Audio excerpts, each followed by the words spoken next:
Silver തന്നെ, ഇത് gold തന്നെ, ഇത് പ്ലാറ്റിനം, ഇത് ഡയമണ്ട്.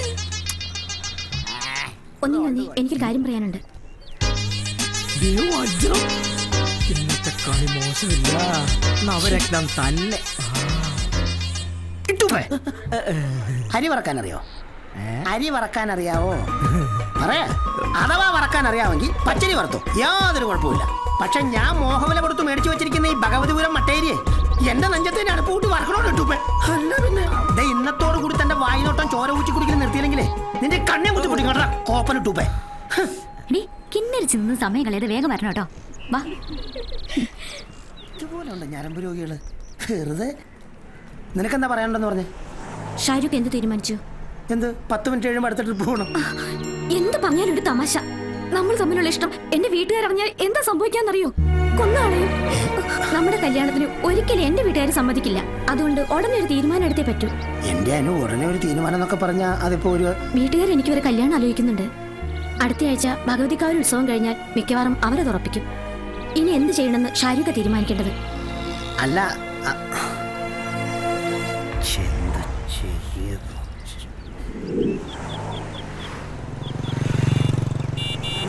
ഇവനെന്താ വണ്ടി ഇവിടെ കൊണ്ടിട്ടിരിക്കുന്നു? ഓ അയ്യോ,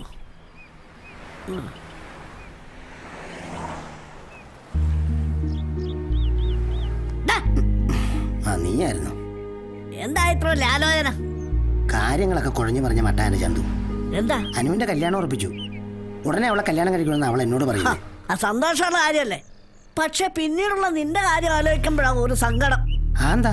അല്ല, കല്യാണത്തിന്റെ അന്ന് തന്നെ നിന്റെ ശവടക്കൂടി കാണേണ്ടി വരുമല്ലോ എന്ന് ഓർക്കുമ്പോ ഒരു വിഷമം. എടാ, നിങ്ങളുടെ കല്യാണത്തിന് ആ പെൺകുട്ടിയുടെ വീട്ടുകാർ സമ്മതിക്കില്ലെന്നുള്ള കാര്യം ഉറപ്പാ. എങ്കിൽ രജിസ്റ്റർമാരി കഴിച്ചാലോ രഹസ്യമായിട്ട്? നടക്കില്ല മോനെ. ഭഗവതിപുരത്തെ പെൺകുട്ടി അവള്. വിശ്വനും കൂട്ടരെ അടങ്ങിയിരിക്കുന്ന എനിക്ക് തോന്നുന്നുണ്ടോ? കഴുത്തിന് മേലെ തല വേണോ വേണ്ടെന്ന് നീ ഒന്ന് ചിന്തിക്ക്.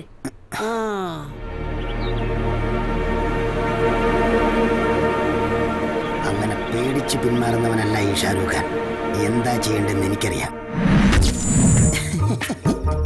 ഈ ഗതികേട് ലോകത്ത് മറ്റാർക്കും സംഭവിക്കരുത്.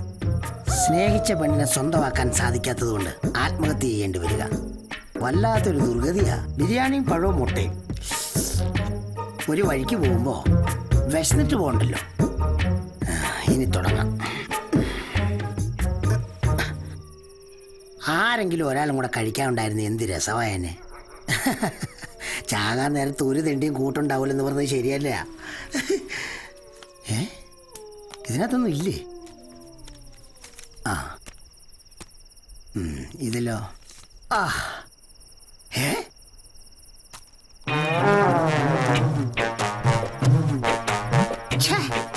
ചതിച്ചു.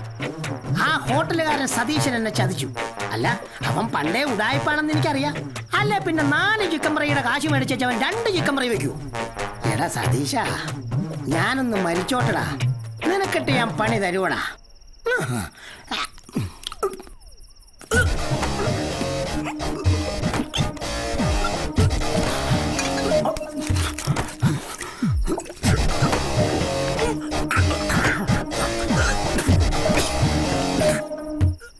വിശ്വന്റെ വീട് ഞാൻ കണ്ടെത്തിയടാ. നീ ആ വിഷയം വിട്. പാതിരാത്രിക്ക് എന്താ ഈ വണ്ടി ഇവിടെ? അകത്ത് വെട്ടമുണ്ടല്ലോ. വാശാനെ, നമുക്ക് നോക്കാം.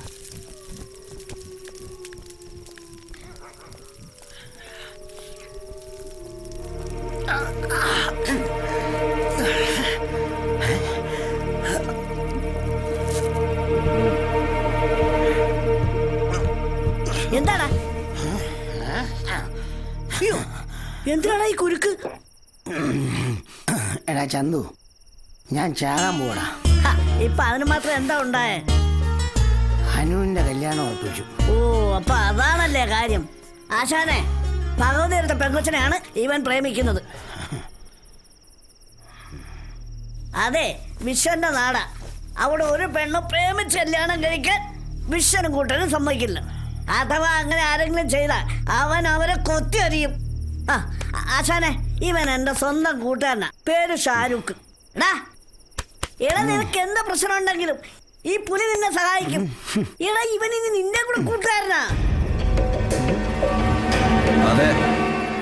ഭഗവതിപുരത്തെ വിശ്വനോട് എനിക്കും ചോദിക്കാനുള്ളൊരു കണക്ക്. ഇതിന്റെ എന്താ വേണ്ടേ? പക്ഷെ പുലി എപ്പോഴും എന്റെ കൂടെ ഉണ്ടെങ്കിൽ ഈ വേഷത്തിൽ പറ്റിയല്ല. വേഷമൊക്കെ ഒന്ന് മാറി ഒരു അടിപൊളി വേഷമായിരിക്കണം. ഇഷ്ടപ്പെട്ടില്ലേ? എന്താ കാശാണ് കയ്യിലോട്ട്. ഓക്കേ. Double okay. ആ പകുതിരം പകുതിരം പകുതിരം പകുരം വടക്കേറെ കീഴ് പകുതിരം പകുതിരം പകുരം വടക്കേറെ കീഴ് പകുതിരം പകുരം പകുരം. ആ പകുതിരം കേറ് കേറ് കേറ്. ആ കര കര കര കര കര കര. അത് നിങ്ങളെന്നെ കയറാത്തെ? ഞങ്ങൾ വരുന്നില്ല. എന്താ എങ്ങനെ വിശ്വസിച്ച് കേറും? വണ്ടിയിലൊരുത്തിനെ പ്രതിഷ്ഠിച്ചിരിക്കല്ലേ. ഒന്നാം തരം ഒരു ഗുണ്ടേ. ഷാരൂഖേ, ഈ ഗുണ്ട എന്തിനാ വണ്ടി കയറ്റി നിർത്തിയിരിക്കുന്നത്? ഇവൻ കൊണ്ടൊന്നുമല്ല. പിന്നെ ആരാ? കലക്ടറാണോ? പിന്നെ മാർക്കറ്റിൽ വെട്ടും കുത്തുമായി നടക്കുന്നവനെ ഗുണ്ട നല്ലത് വേറെന്താ വിളിക്കോ? കവിതയ്ക്ക് ആള് തെറ്റിയതാ. ഇവൻ തങ്കം പോലുള്ളൊരു ചെറുപ്പക്കാരനാ. വേണ്ട, ഒന്നും പറയണ്ട. ഒന്നാം തരം ഒരു ക്രിമിനൽ ഇവൻ. അങ്ങനെ പറയല്ലേ കവിതേ. പാവ ഇവൻ. പിന്നെ അടിയും ബഹളമൊക്കെ ഉണ്ടാക്കുന്ന ഇവന് വേണ്ടിയിട്ടല്ല. പിന്നെ തെറ്റ് കണ്ട ഇവൻ പ്രതികരിക്കും. ചിലപ്പോ അടിച്ചു ഇരിക്കും. പക്ഷെ നിങ്ങളുടെ ഈ ഭഗവതിപുരത്തുള്ള ആൾക്കാരെക്കാൾ എന്തുകൊണ്ടും നല്ലവനാ. സ്നേഹിക്കാനും വിശ്വസിക്കാനും കൊള്ളാവുന്നവനുമാ. ഓ, നിങ്ങൾ വന്ന് കേറ്. നീ കേറ്. ആ പോറായി വണ്ടി വിടറാ. അതെ ടയർ വെച്ചാൽ ഇങ്ങനെ പോകില്ലട്ടോ. എല്ലാവരും അറിയിക്കും. എവിടെ വണ്ടി എടുക്കുന്നത്? പറമ്പിൽ കൂടെ ആണോ നടക്കുന്നേ? പോടാ.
വേഷം കിട്ടില്ലെന്ന് എന്നോട് വേണ്ട.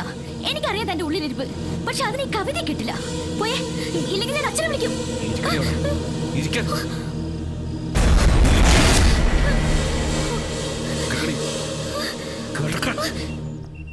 എന്നിട്ട് അവൻ എന്റെ അടുത്തിരുന്നു. ബെഡിലോ?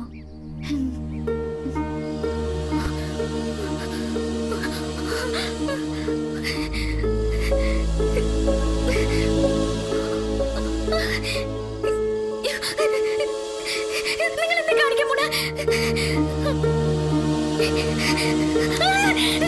എന്നിട്ട് എന്തുണ്ടായി? പറയടേ.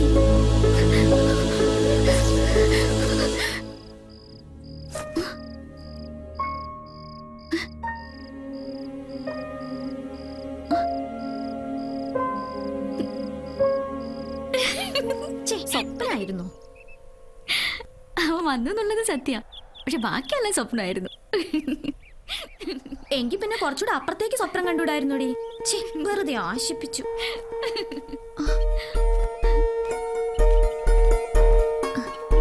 നീ അവന് സ്വപ്നത്തിലല്ലേ കണ്ടത്? ഞാൻ ഇയാളെ നേരിട്ട് കാണാൻ പോവാ. ഓ, നിന്റെ ആള് വന്നപ്പോ എന്നെ വേണ്ടതായില്ലേ? ചെല് ചെല്.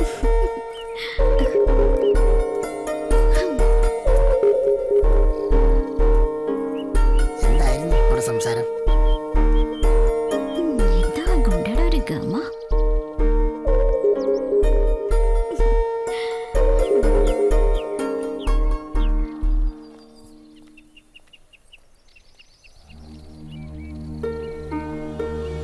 എന്നെ കാണാൻ വേണ്ടിട്ടല്ലേ ഇയാൾ ഇന്നലെ വന്നത്? മിസ്റ്റർ, ഇത് എന്നതാടാ? ഞാൻ എങ്ങോട്ടാ പോണ്ടത്? നീ നിന്റെ കൂട്ടുകാരിക്ക് ബോഡി ഗാർഡായിട്ട് വന്നതല്ലേ? ആ ഡ്യൂട്ടി കൃത്യമായിട്ട് അങ്ങ് ചെയ്താൽ മതി. മനസ്സിലായോ? ഇയാളൊരു ഗുണ്ടയാണെന്ന് എനിക്ക് മനസ്സിലായി. പക്ഷെ എത്ര വലിയ ഗുണ്ടയാണെങ്കിലും ഒരു പെൺകുട്ടിയോട് കുറച്ചൊക്കെ മര്യാദയിൽ സംസാരിച്ചൂടെ? ഈ ഗുണ്ടായിസൊക്കെ നിർത്തി വേറെ എന്തെങ്കിലും പണിക്ക് പോയിക്കൂടെ? ബോഡി അവിടുന്ന് ഒന്ന് താഴ്ന്നു തന്നോന്ന് വെച്ച് തലേക്കറി നിരങ്ങല്ലേ.